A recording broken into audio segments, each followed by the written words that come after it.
Hi, my name is Rosie Pereira, and I'm a licensed clinical social worker. And I've worked at Sabino for about 3 years, first as a primary therapist, and then as a role offering accelerated resolution therapy sessions. Love to learn about the brain and try to keep up with all the new information and treatments that we have available. But ultimately, it is the greatest privilege of my life to be with other people in their moments of vulnerability. So ART stands for Accelerated Resolution Therapy.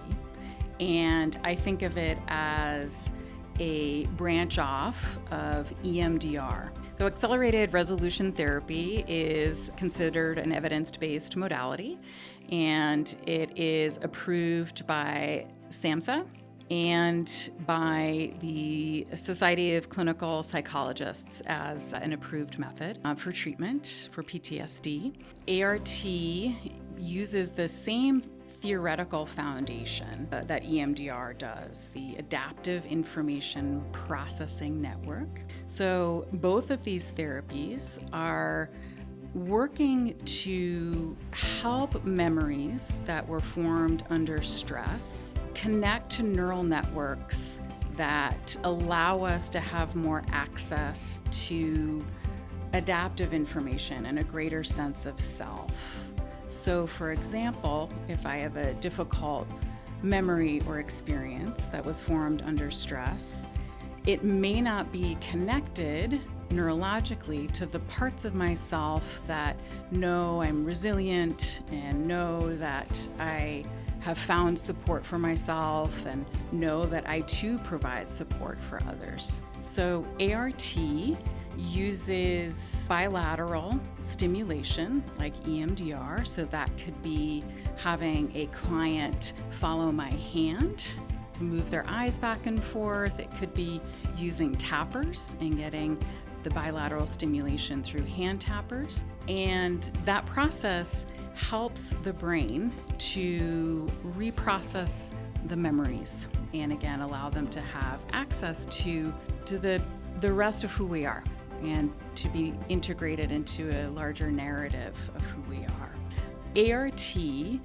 allows people to access image and language to work through their experience, which can feel very different than maybe a traditional talk therapy session where you're being asked to articulate things that have happened. So the primary benefit of ART is that clients can experience a significant reduction in the level of distress associated with traumatic or difficult memories as quickly as in one session. ART is designed to be more of a short-term therapy, so usually between 1 and 4 sessions, even very difficult traumatic memories can be addressed so that when we recall or client recalls a memory, it feels neutral, or there might be even a little bit of a positive connection to that memory because we've invited in a new situation. The client has created a positive scenario connected to that memory. So it's not uncommon for a client to come into a session be feeling a lot of distress or fear around a memory, and when they leave, when I ask them to recall it, not much comes up. And the benefits of that are long lasting. You know, that ultimately that distress has been shifted for the long term. And certainly with multiple traumas and incidents, may need to do multiple sessions for different traumatic experiences. So one of the fantastic things about ART is that there's a lot of ways to integrate some of the experiences in a very controlled, experimental way. So oftentimes with folks, we may just explore what it's like to track my hand, to experience eye movements.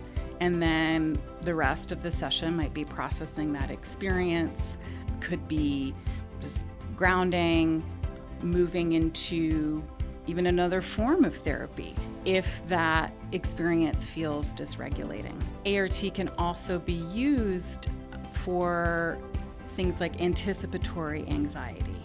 There's a way to kind of have agency around the unpredictability of the future, to practice different outcomes, and positive outcomes. For some folks, ART is not a good fit, and primarily if there's chronic PTSD or a fair amount of dissociation, if that's a kind of a strategy that resident is using. Benzodiazepines, which can just affect the memory reconsolidation process.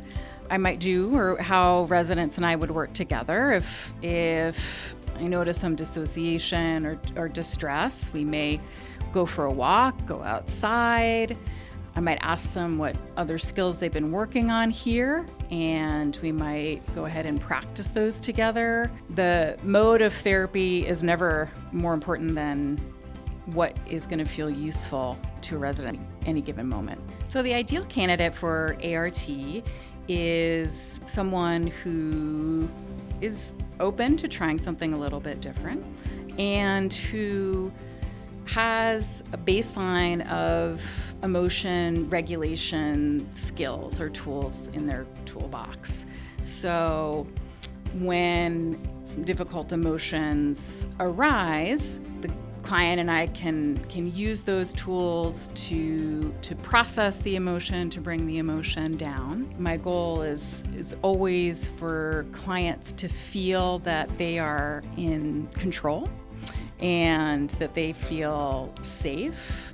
And as we navigate the session, that I'm kind of tuning into some of the body signals that they're sharing with me about how the interaction is going. And of course, just asking directly about how it feels. And I love it when residents come up to me maybe weeks after they've had an ART session and say things like, "It's still changed," and this, I often hear, "Did this really work? Is this real?